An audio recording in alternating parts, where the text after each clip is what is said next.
completion. Dr. Peterson is a three-time graduate of Pennsylvania University, first from the School of Engineering and Applied Sciences, later earning his master's and doctorate from the Graduate School of Education. Presently, he teaches and co-teaches two courses, including the History of Women and Men of African Descent at the University of Penn. He also serves as a pre-major advisor. He is the proud father of 5 children: Nia, Jalen, Nicholas, Miles, and Quincy. Wrote 4 books, including Higher Learning, Maximizing Your College Experience. And runs 1 academic and cultural enrichment program, Ashe Academy. So please welcome to be with us, Dr. Brian Peterson. What's up, Doc? Hey, how you doing? I'm really glad. Good. How are you? I'm doing well. Just had a session with Howard Stevenson and some high school and college students we're working with over the summer, so I'm feeling great. How was that session? It was really good. Talking, trying to really cultivate racial literacy skills, building them up, and then we'll get into some activism, training, leadership development, as well as college completion skills. So, yeah, busy summer, but happy to be doing this work. That's dope. That's awesome. And working with young people, and passing on the knowledge to them, that's always the bomb. Yeah, always the bomb. So appreciative. So we thank you for coming on today, and doing the work that you're doing. So the people out there really want to know, can you share with us your educational journey? Like, how did you become an educator? Why did you decide to become an educator? So I landed at Penn in Philly, really because of Philly. I was coming from Harrisburg, and, I really wanted to kind of break out and experience Philadelphia. And I do not know for the life of me still why I decided on engineering. And so that was, in many ways, it was, every day just being in the lab, doing all of that.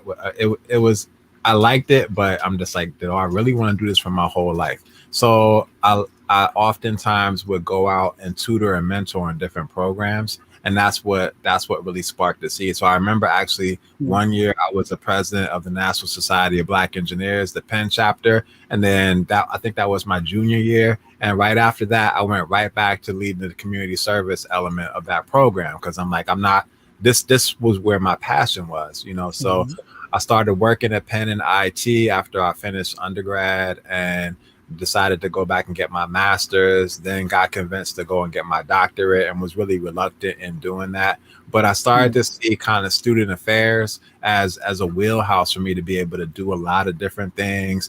At that time we had Ashe Academy up and running, so I was working with middle school and high school students on Saturdays. So I think, again, all these things really kind of led me to think about education as the core of community development, and being able to be a part of so many other conversations, but to always be able to really be around young people and just have conversations and dialogue. I always saw education as a conversation. I never really said, oh, I'm the expert, I don't want to hear what you got to say, I know everything, listen to me. But that's not who I am. It really is, look, I have some tools, I have some experiences, I want to share them with you. What you got? I want to also hear about your tools and your experiences, and let's build this thing that's going to ultimately benefit everybody, and I think the last piece for me that really kind of cultivated my educational journey was just being, part of a Black family that traveled down south every summer, getting to Philly, and then seeing Philadelphia, and just always having the same images, the same messages of just Black resilience through all this pain and disparity. But we always come out and we always come through, but yet these systems are always trying to figure out the next thing to hold us down. And I was like, I'm done. I'm fighting this for the rest of my life. That's right. And I think what's beautiful and relatable about your story is, like so many people, and I think this is so important for educators to hear, you did not set out on a path to education. No. You weren't at 6, 7, 14, 15, like, you know what? I'm going to be a teacher. I'm going to get an education. Like, that just wasn't your path and your calling. So a lot of times, we talk about tapping folks on the shoulder, telling them to get an education. But another major part of that is the experiences that folks have working with other young people to develop the passion to engage young people And I think that that's so important because, you all this time and even really talking about all this money invested in the School of Engineering Right, and right, right, Applied Sciences. But right. it was your passion to connect and work with and pass on information and fight a system with young people Yeah, that got you into education. So I think that's amazing. So I think sometimes when we're doing this work, we look for students to say, "Hey, hi, I want to be a teacher," right, and we right, know right. like that's not even a career that's Yeah, exposed to our young black students. yeah, So it's about giving them experiences and giving them opportunities to connect to develop their passion. yeah. And I think that shines brightly through you. I Now you've appreciate been in higher ed for 20 years at this point. it. Like go ahead with your bad self. So what has been the primary focus of your work in these last 20 years? Yeah, so this is year 11 for me. No, I'm lying. This is year 10 for me coming up in Makku. But outside of that, just doing Ashe. This is year 22 of Ashe. So just yeah, just being in these different spaces. I think for now, for the centering around Makku, particularly for this year, is just really going to be about presence. I think for last year being so challenging for students. So Makku, what we do at Penn is we are the Black Cultural Center. We're one of 6 different cultural centers on campus. Really trying to cultivate undergraduate student experiences, help graduate and professional students really get acclimated to Penn and leverage all the resources. We also do a whole lot with our alumni base and a lot with community partnerships, which is how I stay connected with Sharif and his work and just on down the line. And again, I think Shane, as you were mentioning, for me, the beauty of Ashe, and we actually had a really beautiful email thread a couple of weeks ago. We're trying to set up an Ashe reunion. And again, we have 22 years of Penn students who have come through to do this work. And they, some of them are doing nonprofit work, some of them are medical doctors, some of them are CEOs, but to be Mm, able to cultivate that network and connect them to the current undergraduates is interesting. My daughter is a rising sophomore at Penn. I was taking her to early Ashe meetings in the little baby carrier thing, right? And now she's going to be doing curriculum development with Ashe, right? And it's dope. just it's full circle, right? But I think that's the beauty of Makku is that we're able to touch these lives in so many different ways and really just build these bridges to students, to alumni, to community partners on down the line. So again, but the main work for me, what really drove me to higher ed was research that I had done, I would want to say in my master's program, maybe even a little bit before that.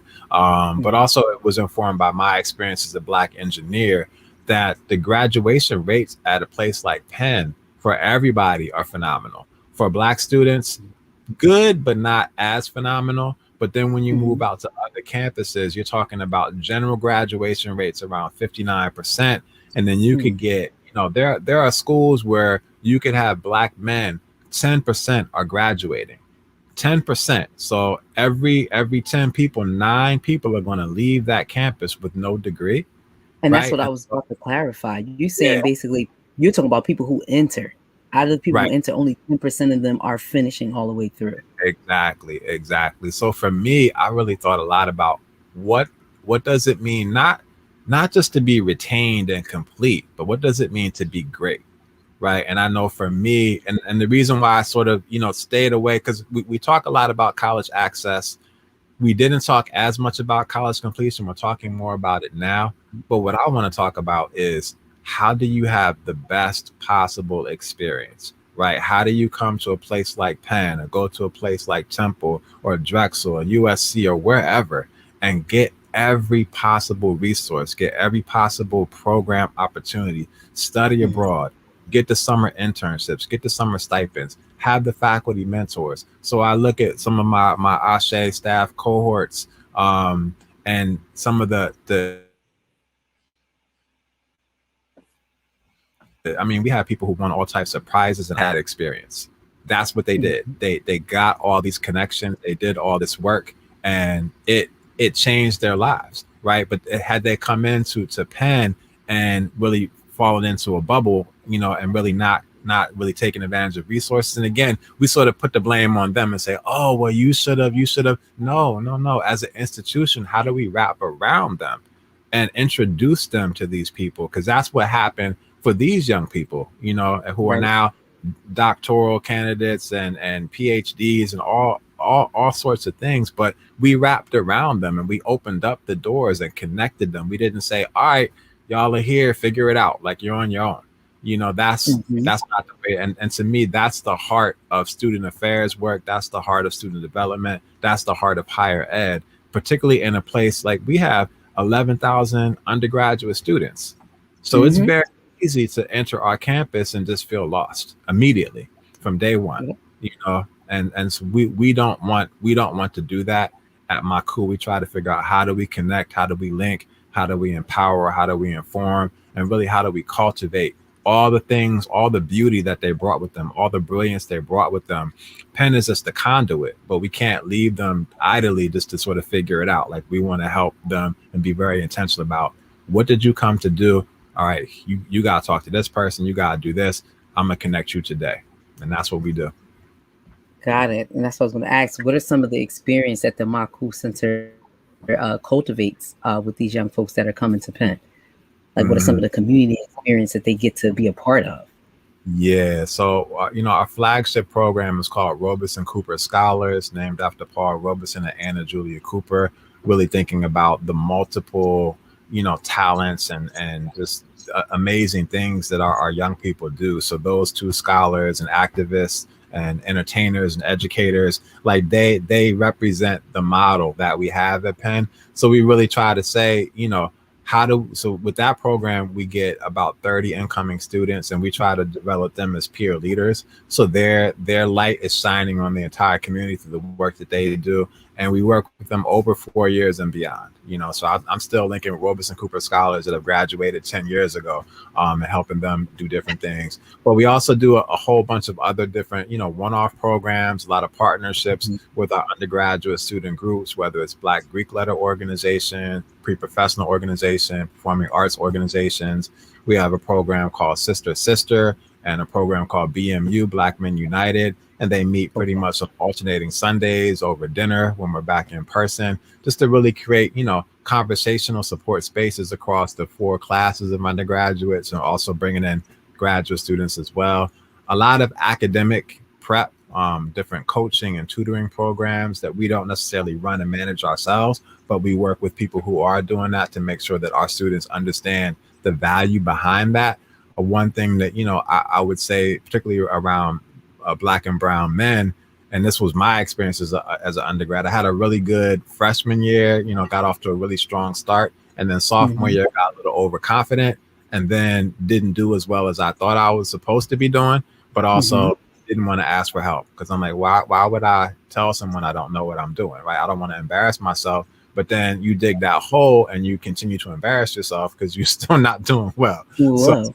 yeah, so again, you know, providing that wraparound and providing the message that, look, if you want to do well and you need help, you got to ask. You got Yes. to step up. But also, we're here. You know, so we're not saying go out and seek people out. Like, we're right here next to you. So, you know, just let us know what's going on.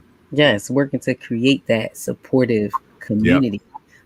Another thing that happens, right, like around college, you have all these young people sometimes coming from all over the nation, Mm, especially in a competitive environment like Penn, yeah. who literally are transplanted into a community that they've never seen or been a part of, right? So you got people coming from all walks of the world coming to the city of Philadelphia. Why do you think it's really important that students understand the community in which they're going to school in, Mhm. especially within an urban setting? Like, why is Yeah. that so important? Yeah, and I think, you know, Philadelphia is a specific narrative around being the largest poorest city, right? We're talking about Move, we're talking about Mumia, we're talking about Black Educator Pipeline. So we have all this history, right? Yep. We're talking about the president's house, right? You know, and own a judge, like all of these historical elements are right here. Like, so the president's house, when you're thinking about Philadelphia being the place where the Declaration of Independence is signed, sort of the birthplace of freedom, right? We're coming up on the 4th of July. And, Mm-hmm. Frederick Douglass says, well, what is that to me? That's a Philadelphia story, right? Yep. And then you go down the street to Mother Bethel and you understand like the historical significance that's right here. That's why I'm so happy to teach the class on the Black history of Penn, because it's not the Black history of Penn, it's really the Black history of Philadelphia, Yes. with Yes. Penn Yes. being a player in that history, Mm-hmm. right? And so, Mm-hmm. understanding all that, you don't want kids to just be eating at Chipotle and be on Locust Walk, and that's their and going to a frat house for a party, and that's Penn. Right. Outside of, that's your 4 years of college, right? Like Yep. there's all this other stuff and all these young people, and being the largest poor city, right? Mm-hmm. So again, as an institution, what is our commitment? But also for our individual students, right? What can you do? And I think that's the fuel that I felt as an undergrad and even as a grad student continuing that work, to say, all right, if I can connect with just a handful of people, that could set the stage for something else. And they could be the change makers, or maybe I'm the change maker, so it was that duality, those dual things happening. But the worst thing is just to sit and just watch, right? To sit and wait for Mm-hmm. somebody else to do it, right? And so for me, it was how do I do what I know that I can do in the moment, and then try to figure the rest out as you go. So that to me, that's the critical nature of this work in terms of helping, particularly our students, right? Mm-hmm. I don't want our students to have a very, very, locust walk centered Philadelphia experience and never Yeah. get to any other You, neighborhood. you make a dope point though when you say that, right? Because universities generally are centered in certain communities. Um, Hmm. Penn itself being in West Philly, which would be Yeah. considered an urban community, or the school like Temple University, who's dead smack in the middle of Yeah. North Philly and some of the poorest communities in Philadelphia. But the students who go there, right, the university creates this experience that's so separate from the community which they're in. So to Hmm. have centers that say like, hey, you're here, you're going to college, you're privileged in a sense. Let's not forget the people around us, right? Let's not forget like what our experience or our movement as a person should be connected to. And that's Right. supporting and helping other folks that's connected to a larger movement. So I think that is dope that the Makku Center kind of gives students those experience, and also your classes give students that knowledge, Yep. especially a history of Philadelphia, which is hugely connected to Penn. Um, Hmm. and we know there are controversial things that go on with universities who plant themselves right in the middle of poor communities. One of the things that come up a lot is gentrification, Hmm. um, and how that affects the education system, or what's its connection to the education system. So I would Yeah. love to hear your thoughts on that. Yeah. Yeah. And again, I think it's all really complicated, and really our current understanding of gentrification. Penn has so many other previous iterations of that, through Mhm. eminent domain, through expansion of research spaces. So now, we're thinking about it really around housing, right? And really Yep. around Penn in particular, it's going to be around student facing housing, right? Whereas when you go back to old pictures of Penn, there's trolleys running right through campus, and there's residential spaces now, where now you have like blocks and blocks and blocks of campus buildings, but all those used to be houses, right? So Mhm. none of this is new.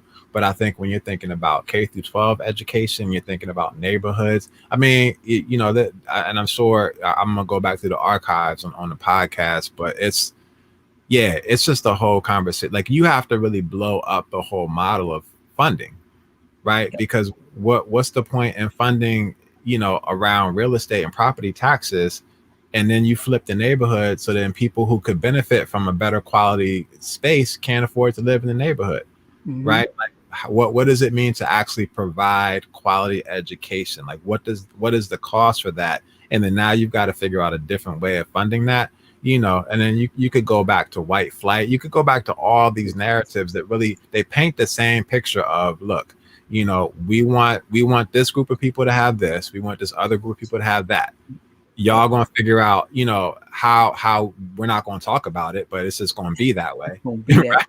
And Yeah, and now the language is around property value, and it's like, oh, well, the property value, like, why did y'all leave? You know what I'm saying? Like, like, why when a black person moves into a white neighborhood, now the property value is going to be lower? Well, who set the property value? You right. did. You brought that up. I didn't say that. That's your Like, rhetoric. That's your we just conversation. we just trying to live. Y'all set the property value. So why did you do that? Why did you do that? Yes, because we just try to live. So within that, right? That's an important point. What role do we think that universities should play as being change agents in the community? Like, what is their responsibility to the community? Yeah. I So mean, I they're mean, garnering billions of right. dollars. Right. And it's no secret that, I mean, you can Google Penn's endowment. Penn made money during the pandemic, which I'm like, who's doing that? Right. We are. So yeah, so that's no secret at all. Right. So Mhm. then you ask the question, well, what's our role? What's our responsibility? I would say the first thing is to not, just because we got the bankroll doesn't mean we have the answers. Right. Right. I think as an institution who, if we say we're going to be committed to community collaboration, to community enhancement, to community partnership, however we Mhm. frame it, you've got to have Mhm. a actual partnership with the community, and you've got Mhm. to really figure out who are going to be the stakeholders, who should be at the tables. And really, it's not about us creating those tables either. It's about saying what tables already exist, right? And how do we step into those spaces to then say, all right, what can we do? What do you need? What should we be doing? Right. And just listening and honoring the commitment that whatever we say we're going to do, we do. We do You it. know, yeah. And then, then when you start to figure out, well, here's where we're leaning towards, now you can start to tap your experts. Now you can start to tap your resource base and really figure out the smart way. You can tap all these students who are coming in who say they want to change the world. Well, look, let's get to work, Get to work. and Let's I do would this. say, that the last piece to that point too, and this is something that, it's frustrating. It's beautiful and it's frustrating. It's, to live quality, we'll call it the beautiful struggle. But Mhm. Penn is so fragmented and there's so many things going on. So it's beautiful in that I could say tomorrow, or I want to start this thing. Cool. I'll start this thing. I can go out and raise money and start this thing. But then somebody else may already have the same exact thing, but it's their version of it, and they want to keep it because, hey, I started it 10 years ago. I get to keep it. It's my thing. We never talk to each other. We may not even know we each exist, or we may know we each exist, but we don't like each other. So we just gonna rock out. Mm. I'm gonna do me. We're not doing the best work, and we're struggling for the same resources. And this happens at Penn. This happens in Philadelphia. This happens everywhere. So for Everywhere. me, it's just, how do you, once you land on what it is that we say that the community says that they want to do and what we agree to do, how do you then build a comprehensive coalition that's going to, like, disrupt all this siloed ownership, all, like, let's just do great work to, like, Yes. set a tone. And that, that again, that's why I always tip my hat to Sharif for all the things that he's built and the energy that he puts into it, because he's like, yo, it's not about me. It's about the legacy, and it's about these young people who I can lift up to ideally do way more than we can do, Mm-hmm. in this current Agreed. version. And I was that's gonna say, like, that's some of our struggle with building the Black right, educator pipeline. right. What we found in doing research is that the work is so segmented or siloed. Mhm. But like you said, like even within a university, trying to work with universities and getting their departments to talk to each other, or Yep. not knowing, like, oh, you had this initiative going, I didn't know this, or the politics of who owns the initiative, Yeah. what school is it in, or what Yeah. director has to come to the meetings, or if this Yeah. person doesn't get an email about it, they'll be offended. So Right. all of the things that you named have been Right. huge struggles. And you I'm in know what I getting to don't have time for? What I don't have time for is all of that. All. yes. You gotta get to the work. We just want to get to the work. We don't want to be about the Exactly. politics. We just want to get to the work, because at the Yes. heart of the work for us, it is to build a better future for those who are coming after us. So Yep. we just want to get to the work. Um, but we are finding that those silos and those politics are getting in the way. But I think what has been a beautiful experience for us, like I said, the whole beautiful struggle is like breaking down those walls and breaking down those barriers to be able to build these coalitions, to Mm, find more Black educators, yeah. to cultivate experience for more young Black children, to be in touch with children. So Yep. some of the stuff like you guys are doing at the Makku Center. So Mhm. building programs where that can happen and bringing people together who don't talk to each other or who don't work together to say like, hey, you got this piece of the pipeline that fits directly with this piece of the pipeline. Like, let's build, let's work together. So I'm with you, brother. We Yep. don't have time. We are like out of time in a sense, right? Like time's Exactly. enough. We got to keep working. Got to keep working. So a good amount of your work is centered around really helping Black students not just get to college, but really persevere through college. How Mhm. do you think Black teachers, or why do you think Black teachers play a very important role in that? Yeah, and that's a great question, and I think I quote this often: "You can't be what you can't see." Uh, Mm-hmm. so and for me, as we were talking about educators, I think I got introduced to educators not through a traditional education lens, but maybe through sports and coaching, or through sort of Black history enthusiasts, people who weren't necessarily traditional, quote unquote. But I saw a power in them bringing a narrative that I had never been introduced to. And Mm-hmm. so to me, that's the value. And again, I think this generation is a little bit different because the pipeline has bumped up a little bit more, particularly when I think about the Philadelphia context. There's some stuff going on, but again, it's still not where it needs to be. But I just think for young people, to have a mindset of this person has the competency and the awareness and the knowledge, and they've been on their grind to be able to be in front of me as an educator, right? And Mm-hmm. again, I think a lot about coaching. I'm fortunate to be around athletes who have played professionally and are coaching, and just the respect that they command, right, when they walk into a room of young people. To me, that's the same respect. I would love to know, all right, who's this Black chemist, right? Who's this Black historian who's coming in, who's dropping all this knowledge? And I got introduced to these people through books, right? Through like picking up my own sort of reading because it wasn't part of school. So again, Mm-hmm.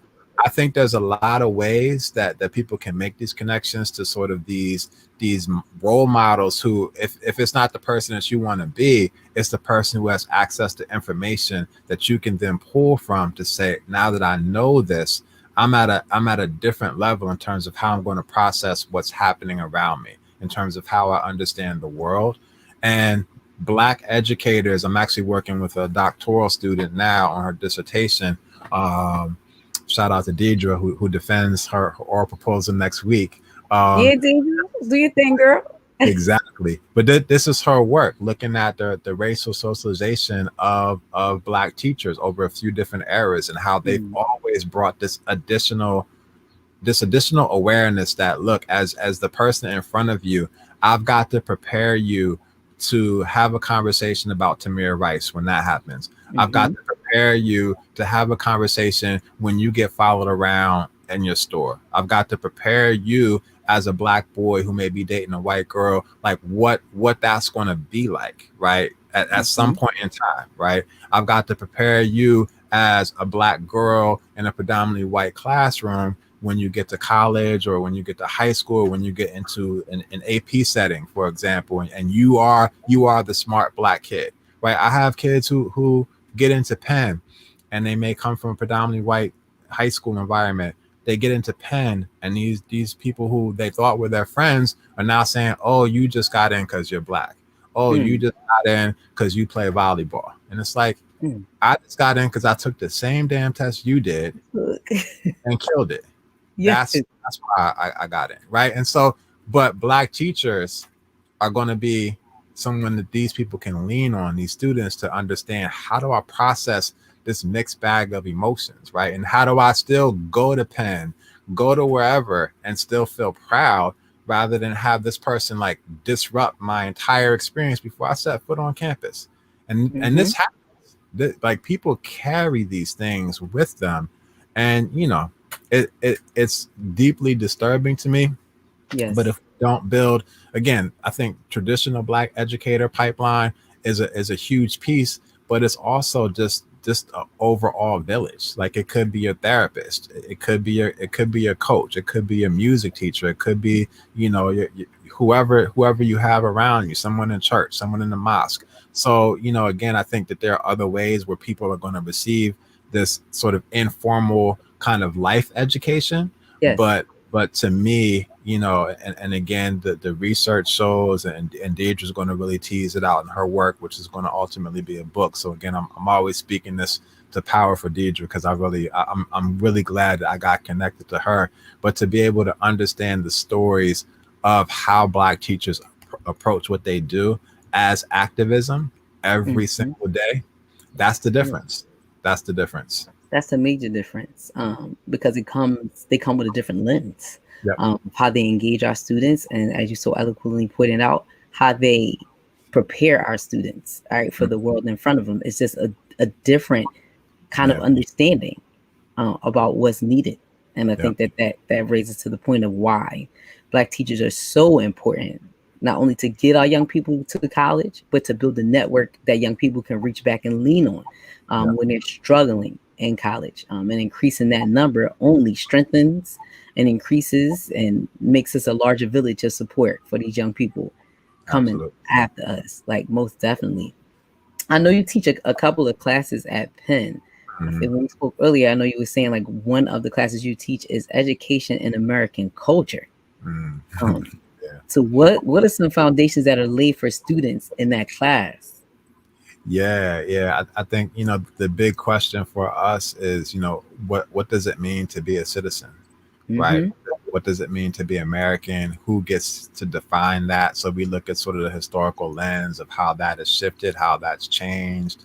Now you talk about immigration patterns, and there's all sorts of things. We're talking about critical race theory. I have no idea why, because no one's teaching critical race theory. So it's just like, that's going to be a huge thing that we bring into next year, just because it's come up. But like, it never came up before. Like, Yeah, we let's dig focus a into lot. that. Let's dig into Yeah, that. no, we You're right. It's now a definitely, new definitely. buzzword, right? Like people, we have people talking about critical race theory who've never heard of it or read it, and, Right, and right, don't understand what it means. But right. now it's a hot topic. So how are you going to Yeah, engage in that conversation with your students? yeah. I mean, again, so we focus a lot on critical race theory in our class as a construct, and we focus a lot on culturally relevant pedagogy from Gloria Ladson Billings as a construct, and really try to unpack those. But if you go a step backwards, when people don't even understand culturally relevant pedagogy, and Mhm. as practitioners in spaces, again, when you're talking about predominantly white women, they're going to shy away from this because it's not in their comfort zone, right? And then you have some that are going to try to do it, and some that are going to do it well. So that's when they do it well. Gloria Ladson Billings says, look, it's called good teaching. I'm calling it culturally relevant pedagogy, but it's really good teaching. Critical race theory is a very specific thing that comes out of legal scholarship. But I think what people are trying to say is, we don't want to actually acknowledge truth, Yep. right? But they can't say that, because then that's irresponsible, right? But it's like, what critical race theory, I mean, the interesting thing about it all, the pushback against critical race theory is the exact argument that critical race theory is making. You see what I'm saying? Yeah. It's like, look, you all deflect, and no, we've got to have a conversation. We've got to have a conversation, and and you don't want your feelings hurt, but we ain't want our feelings hurt either, Right. and And our all it's feelings doing is asking you to been look hurt. at it. You've been hurt more than feelings, been hurt, physically hurt, everything, emotionally, mentally, Exactly, you've been stomped out. Um, exactly. but all critical race theory is doing is asking you to take a look at the legalities, the legal system, Yep, right, that has been set up to yep, benefit a certain race, right, and exclude another. That's it. Look at it. And the piece about it is, the interest convergence piece, right? So, Mm-hmm. you know, it's not in people's best interest to have their feelings be hurt, which is why they don't want to talk about it. But it's And like, more than feelings, have their power examined and taken, right? Like exactly, that's what exactly. they don't want. Exactly. And that's the part, I have to dive into McGee's work around some of all parts. But I understand that the premise, and I really do, I agree. It's like, look, if we and this is what I'll say this in a Penn context, but I also say this in sort of an American context. If Mm-hmm. we that smart, make a bigger pie. It's not complicated. Make a bigger pie. Like somebody was asking me the other day about, and this kind of goes back to the point around gentrification. Mm-hmm. It's like if we and some people are experimenting with this idea, but I haven't seen it too often. But let's talk about a concept called luxury affordable housing. Mm-hmm. Like why is that counterintuitive? Like it shouldn't be. Like why can't people who need affordable housing, why can't it be luxurious? Why can't they have a community pool? Why can't they have a balcony? Why can't they have nice, like with all the things, it's not going to say now we're going to come to you in your mega mansion and take nobody's taking your mega mansion. We're Yeah. just going to build better housing rather than build little like housing that you're going to want to tear down in 50 years by eminent domain. Like Yep. we've seen this already. Like we know what's going to happen. Why can't we do something different? We can't do something different because, and they won't say it, but I'm going to say it, Black Say it. lives don't matter, Nope. right? They've never mattered, Nope. right? If And which is you, why if you we are go, black, if you are poor, then you are undeserving. Right? right, Like that is the right, narrative that is right, told. If you are right, black and you are poor, you are undeserving. And no, make no never mind about how you like. We have no control over being black, right? yes, But make no never mind about how I got poor, right? Like how I'm in a system right, that intentionally, right? Talk about critical race theory in a system that intentionally, right? This is intentional. Keeps me down and keeps me poor or creates barriers for me to reach this American dream. None of that matters. If I am black and I am poor, then you know what? You're undeserving. yeah, yeah. And that's the narrative, and more than the narrative, it's the It's the action. reality. Yes, that It's is the it's supported the by straight actions. Yes, and it's always been in the American context. So that's clear. Like if you're an historian, if you're a sociologist, if you're a medical practitioner, right? You look at that data set, it's all clear. So now we're trying to do something about it, but when you try to do something about it, then you get Tulsa, right? Now we Yes. mad that you did something about it.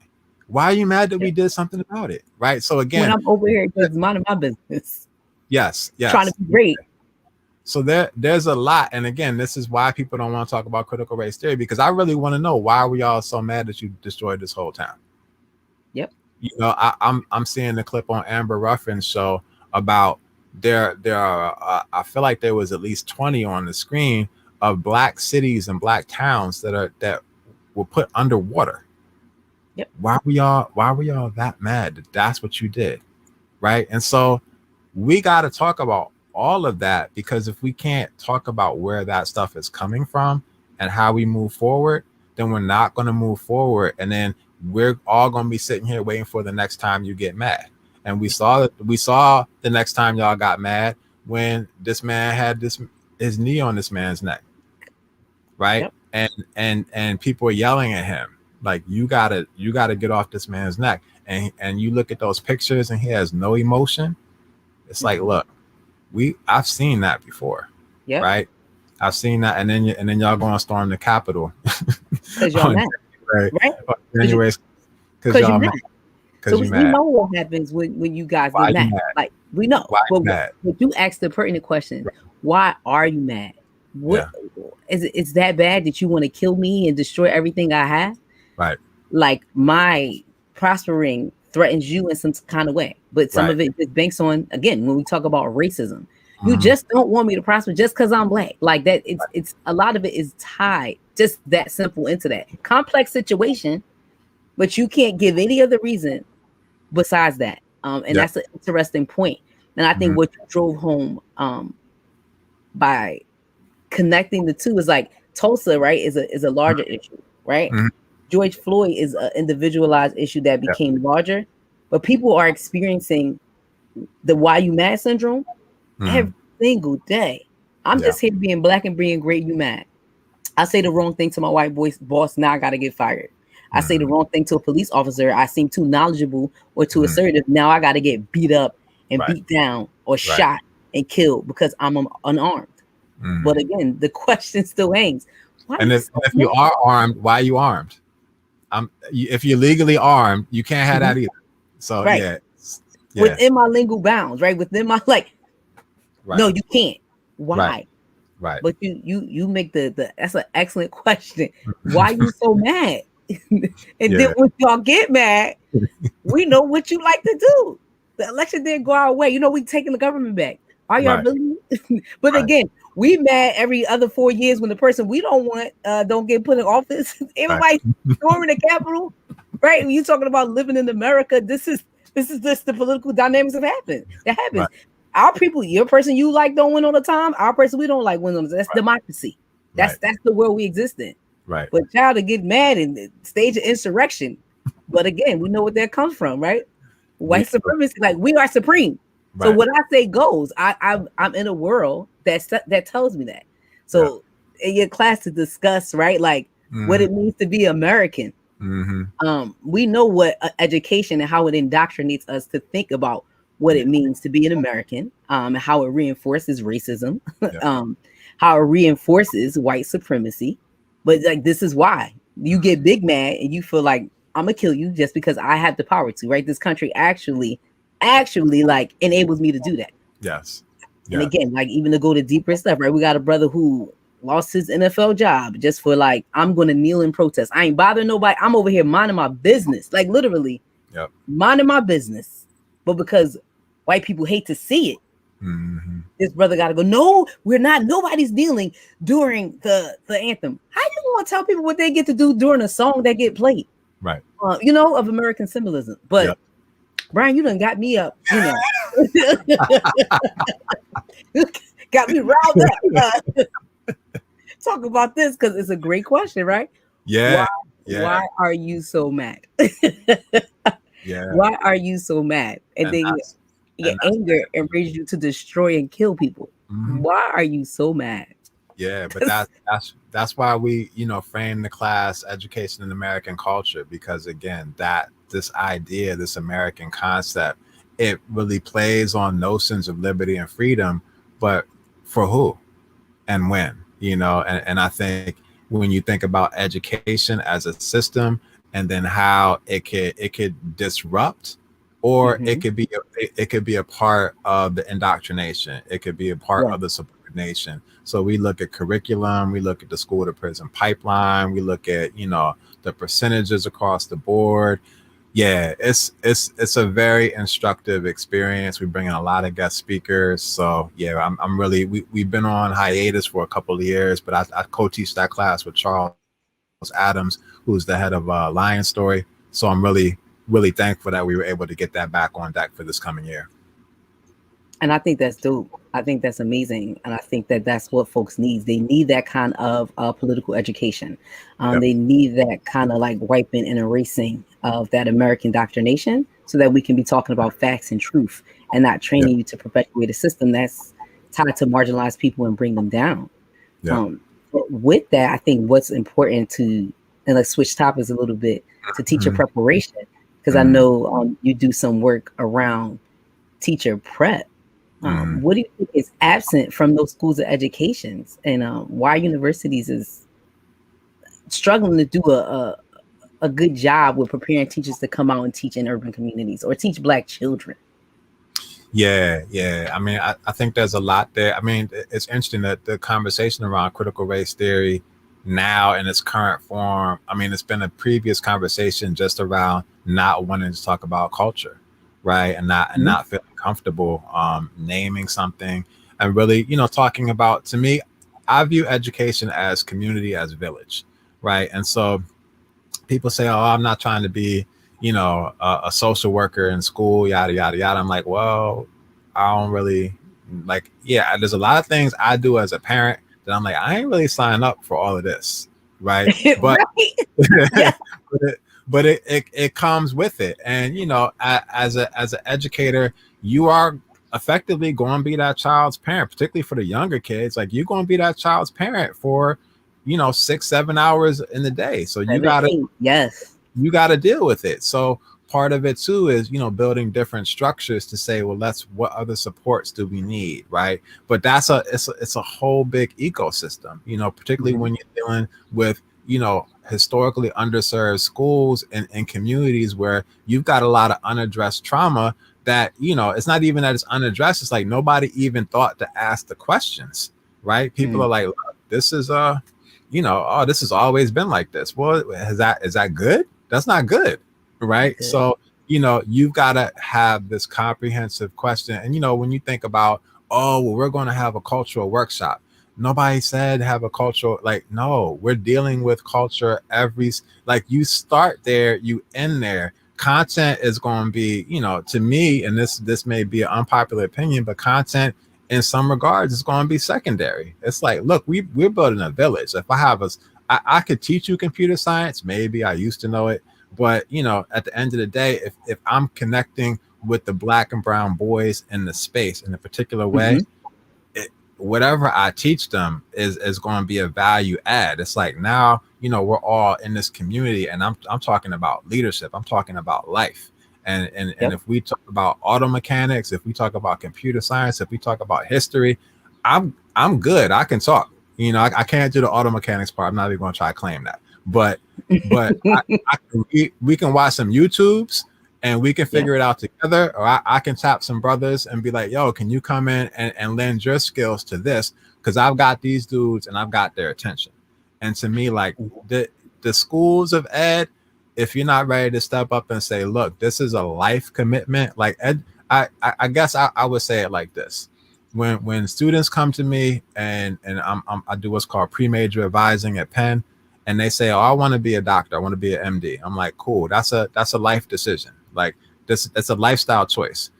In order to get through Penn successfully as a pre-med major, you're not going to have the same sort of party life that a lot of your peers are going to have, because you're going to have to grind differently. Engineering is the same. You've got to grind differently. I think education, to be an educator, is not so much your undergraduate grind, it's your life grind. Yep. That grind, that commitment, that compassion has got to be different. And if your school's not telling you that, they're setting you up for failure. You can't come through and be like, oh, I wanted to be an educator because you get summers off. Next, No. next, Nope. next, Nope. next. Because you may get summers off. You don't get nights off. You don't get weekends off. And you don't get summers off. Yep. So this is not for you. It's not for you. Right. And you've gotta be willing to do everything it takes to care for children, to care for families, to care for yourself. It's a lifestyle. It's a Yes. lifestyle. I Yeah. love that. Teaching. It's a lifestyle, right? Like, that's just a tag, right? I'm about to make my t-shirt. Nobody stole my idea. That's a lie. It's mine. Teaching. It's a lifestyle. But I Exactly. agree with that 100%. The dedication and the commitment that people don't like carry that responsibility almost, or Yeah. see them as a part of like the village that the child is being raised in. Mhm. Or I was cracking up when you was like, no, you can't just do this cultural workshop and like that's it.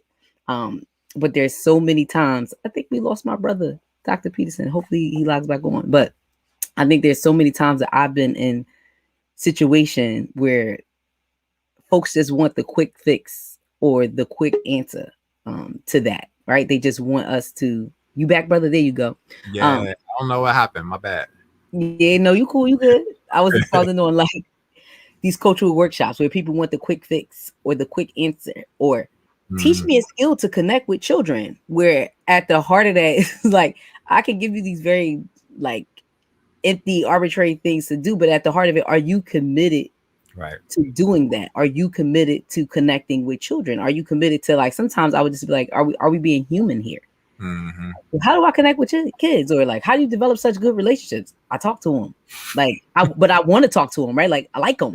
Yeah. I'm actually highly interested in what they got going on in their lives. Like I'm being nosy with a purpose. Like I want Right. to know you. I Right. want to know what you have going on. Or, oh, you spend your lunchtime with them. Yeah, I would eat Yeah. with my family. I eat with my kids. Like that's at home, right? Like with my own kids. Like that's when we spend time Exactly. talking and like kind of going through the day. Like we eat together, we break bread together.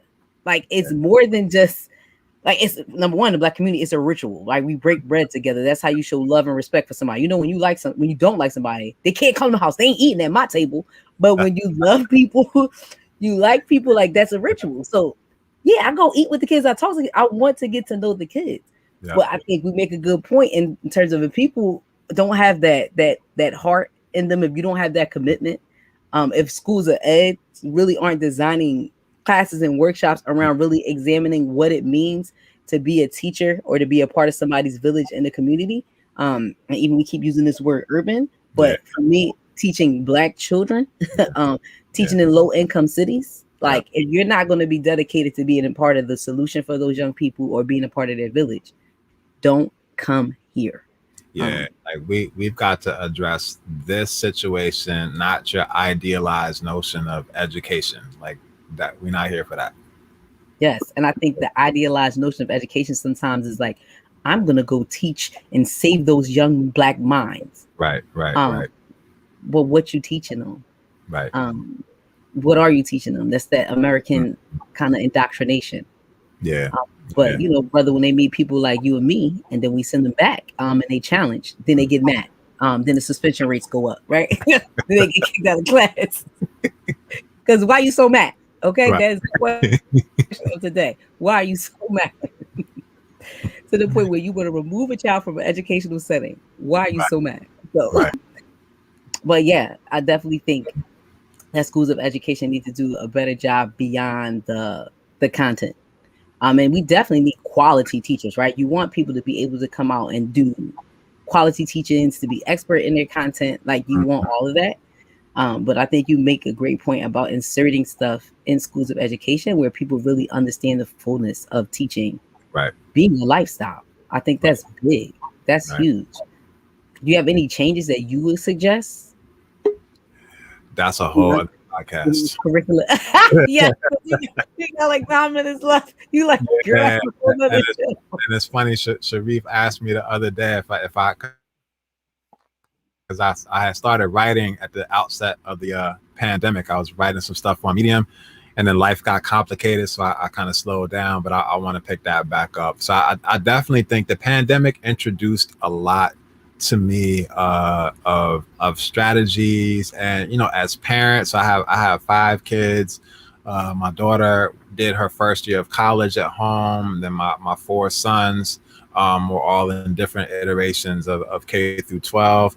And so I saw firsthand content. I saw firsthand relationship building. I saw firsthand just all sorts of struggles for everybody, for the educators, for the students, for the parents. I've been talking to a lot of parents. So I think, again, when we sort of look at the data points around who has access to different opportunities and different resources, where are the different struggles, how do we sort of just rebuild systems, right? How do we think about, education doesn't have to happen in a school building, in a classroom of rows and desks, doing these particular things that we've quoted as education. Like I said earlier, I was on a call with Howard Stevenson this morning, and we're watching clips on how Emmett Till, the case was reopened, and just Mm. picking up on psychological cues on people who were quoted in different things, and how white supremacist threads were kind of woven into the instructions that were given at the court case, right? Mm-hmm. That it's a pilot program we're doing, but I would say that conversation, I don't know if the students had as valuable of a conversation in their school building, in their school Zoom session this year, Oh, right? they Right, probably did not. Nothing right. close to what you guys are doing. And so, and the reason why we did it was we just decided to do it. Like that's the reason why we did it, is because we just decided to do it. So what else can we decide to do that can add value to school buildings, to after school programs, to weekends, to Saturday schools. That to me is the question around what would be my ideas, because we've got tons and tons of digital content, tons and tons of books, and tons of potential mentors, right? Mm-hmm. Who could potentially be traditional Black educators. But Yep. we just got to put all the pieces together and say, look, we've got to, every kid needs like a good roster of adults that they can name that are in their lives, right? Mm-hmm. If you ask your students to say, all right, who's a mentor, or when was your first Black teacher, or some iteration of that question, and they're talking about somebody that they met in 11th grade.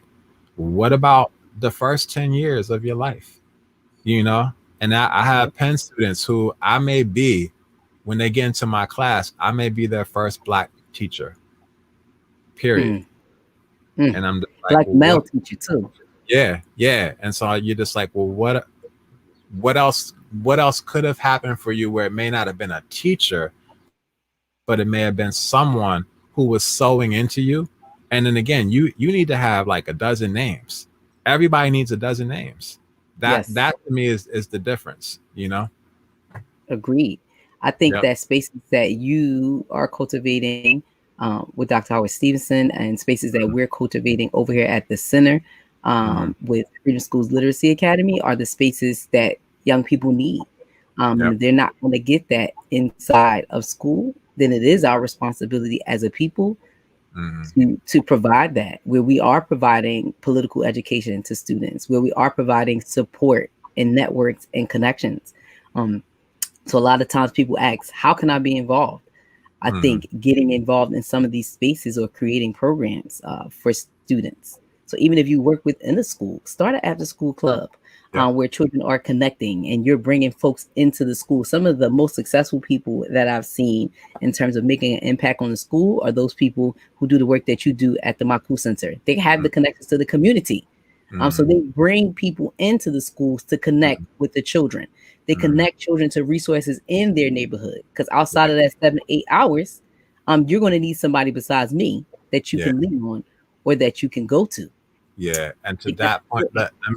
let me just insert this piece to that point, because I think it's critical, is that people need to be paid. People Yes. people need to be compensated. So even if you're doing part-time after school program, or you're coming in a few hours a week, I make this analogy often. I keep it short because I know we're running short on time. Hmm. But I could drive Uber if I wanted to. Hmm.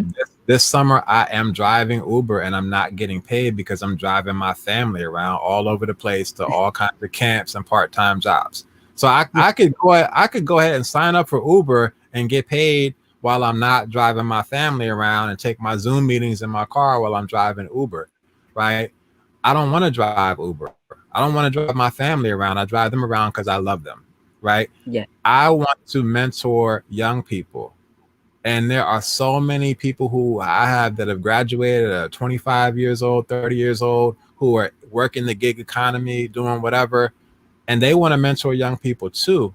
We've got to create opportunities to pay people. If I bring you in as an artist to do a workshop on songwriting with my students, don't do me a favor, get this $500 check, right? Yes. That needs to happen across the board. Then we could do so much more. And I think the Yes. foundations that are out there, funders, this is what we need to set up, because that opens up so many lanes to so many other opportunities. And I think you make a great point. Because sometimes people do think liberation work should be free, And it but should not, it should not be. It should people not be. should be people should be getting paid Liberators, for their work. liberators got to eat. They definitely got to eat, and they have to survive. They have to survive in this struggle. So, Yes. and we're in a capitalistic society, yes. So people should definitely Mm. be paid. But brother, we are coming to the close on time. I just want to give you the floor for a few last words to our supporters, our co-conspirators out there watching. Yeah, now I really want to thank everybody who's tuned in live, anyone who checks us out later on the playback. Just really appreciate the time and energy. I think these conversations are critical, and this is a critical moment. We didn't talk too much about COVID and learning loss and what the next year has in store for us. But I would encourage people to continue to be safe, because we still not past this thing as you get back to interacting. But again, keep education top of mind. However you frame it, whether it's formal, informal, whatever the case is, we need to be sowing into young people and sowing into ourselves. Get your own book list together, get your own conversation group, get your own support group. This past year, the things that I've been able to do alongside of my day-to-day work have been therapeutic. So I would look at education as that lens for you, as well, just to kind of pour in and continue to do the work.